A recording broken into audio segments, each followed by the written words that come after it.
অনেকদিন পর কিন্তু দুধটা পেয়ে আর চাটা খেয়ে কিন্তু একদম মনটা শান্তি হয়ে গেছে। আমাদের মতন তো চা খোরদের এরকমই অবস্থা, আর শীতের সিজনে এরকম দুধ চা হবে না সেটাও হতে পারে না। অনেকদিন পর কেন দুধ চা খেলাম সেটাই কিন্তু বলবো। হ্যালো, আসসালামু আলাইকুম, welcome back to my page. এদিকে তো সন্ধ্যার দিকে আজকে দুধ নিয়ে আসছি, আর দুধের কাহিনীটা আগে বলি। তাহলে আমরা যেখান থেকে দুধ নেই, মূলত ওই আন্টির আসলে গরুটা একটু প্রবলেম হয়েছে। যেহেতু ঠান্ডার সমস্যা, গরুটার আসলে একটু ঠান্ডা লাগছে, এই জন্য কিন্তু একটু অসুস্থ। আসলে কিন্তু ওই গরুর দুধ একদমই নেওয়া হচ্ছে না, কারণ আসলে দুধই হচ্ছে না, আর যেহেতু অসুস্থ একদম খেতেও পাচ্ছে না, দুধও হচ্ছে না। তাই কিন্তু অনেকদিন ধরে আসলে আমাদের দুধ রোজ একদমই বন্ধ হয়ে গেছে, আর কোথাও পাওয়াও যাচ্ছে না। তবে আজকে কিন্তু এক ভাবির কাছে আসলে পেয়ে গেলাম, কারণ ওনার গরুর দুধটা কিন্তু একদম ফ্রেশ আর অনেক ভালো ছিল। আসলে সবার এদিকের কিন্তু দুধ রোজ করাই থাকে, এই জন্য কিন্তু একদমই পাওয়া যায় না। তবে আমি অনেক জোর করে বলছি যে আমার দুধ লাগবে, যেহেতু আমি অনেক বেশি পছন্দ করি। ভাবি কিন্তু আসলে অনেক গুছিয়ে গুছিয়ে তারপরে আমাকে দিছে। যাই হোক, অনেক তো দুধের গল্প হলো। এখন হচ্ছে আমি দুধগুলো সুন্দর করে ছোট ছোট বোতল আকারে রেখে দিছি, আর আমাদের খাওয়ার জন্য কিন্তু মোটামুটি হাফ কেজির মতো আমি এখানে জাল দিতেছি। শীতের সময় কিন্তু একটু কুসুম কুসুম গরম দুধ হলে খেতে অনেক বেশি ভালো লাগে, আর শরীরটাও কিন্তু অনেক বেশি ফ্রেশ লাগে। শীতের এই সিজনে কিন্তু একটু গরম দুধ শরীরের ব্যথা উপশমকারীর অনেক বেশি উপকারী। আমি যেহেতু ছোটবেলা থেকে অনেক বেশি পছন্দ করি, আমার কিন্তু ঘরে একদমই দুধ না হলে চলেই না। অনেকে হয়তো গরুর দুধ খেতেই পারে না, তবে আমার কাছে এত বেশি পছন্দ, আমার ঘরে না থাকলে তো ভালোই লাগে না। আপনার ভাইয়া কিন্তু আগে একদমই খেত না, তবে আমার সাথে সাথে কিন্তু এখন অনেক বেশি পছন্দ করে। এদিকে তো দুধ জাল করতেছি, আর এদিকে তো চা বানাবো। আপনাদের ভাইয়া বলতেছে যে আজকে হচ্ছে একদমই দুধ চা খাবে, আর সেটা কিন্তু অনেক কড়া করে। আমি তো চায়ের হাঁড়িতে দুধ বসিয়ে দিছি, পরে ভাবলাম যে একটা হাঁড়ি নিই চা বানানোর জন্য। এদিকে তো আমার ছোট্ট সোনামণি আমাকে অনেক বেশি হেল্প করতেছে, মানে আমি রান্নাঘরে আসলে আমাকে অনেক বেশি কাজে সাহায্য করার চেষ্টা করে। এদিকে তো আমার মেয়ের পরীক্ষা শুরু হয়ে যাবে, এদিকে পড়াশোনার জন্য কিন্তু অনেক বেশি চাপেও আছে। আমার মেয়ে তো আমাকে স্যার পড়তে বসতেই চায় না, এজন্য ভাবলাম যে একটু চা খেয়ে তারপরে কিন্তু একটু পড়তে বসাই। একদিন ধরে যেহেতু দুধ চা হয় না, এজন্য ভাবলাম যে চাটা খেয়ে একদম ফ্রেশ হয়ে তারপরে পড়তে বসাই।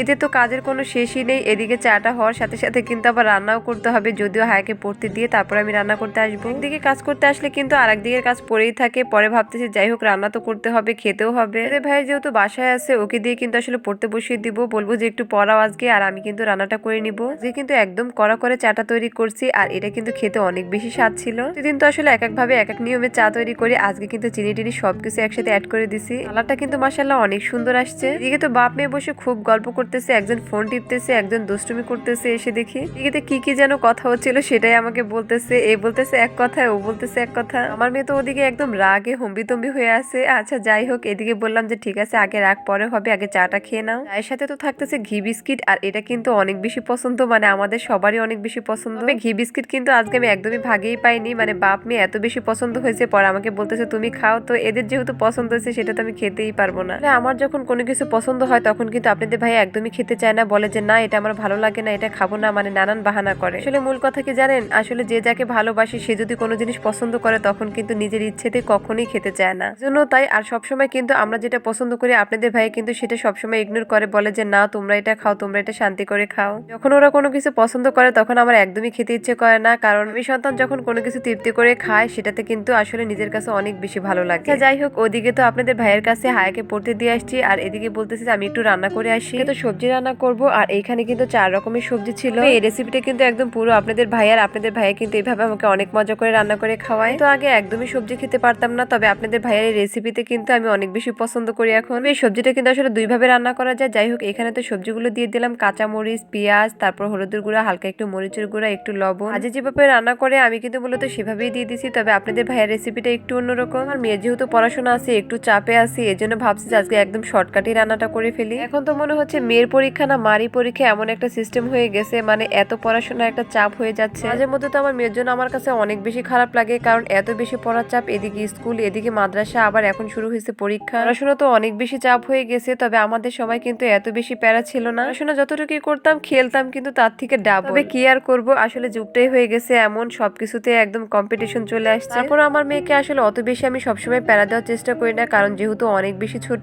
আলহামদুলিল্লাহ, আল্লাহর কাছে লাখ লাখ শুকরিয়া, আল্লাহ এত বেশি ব্রেন দিছে আমার মেয়েকে, যে মানে অল্পতেই অনেক বেশি বুঝে যায়। এজন্য কিন্তু আল্লাহর কাছে লাখ লাখ শুকরিয়া আদায় করি। সবাই কিন্তু আমার মেয়ের জন্য অনেক বেশি দোয়া করবে, মেয়েকে যেন মানুষের মতো মানুষ করে তুলতে পারে।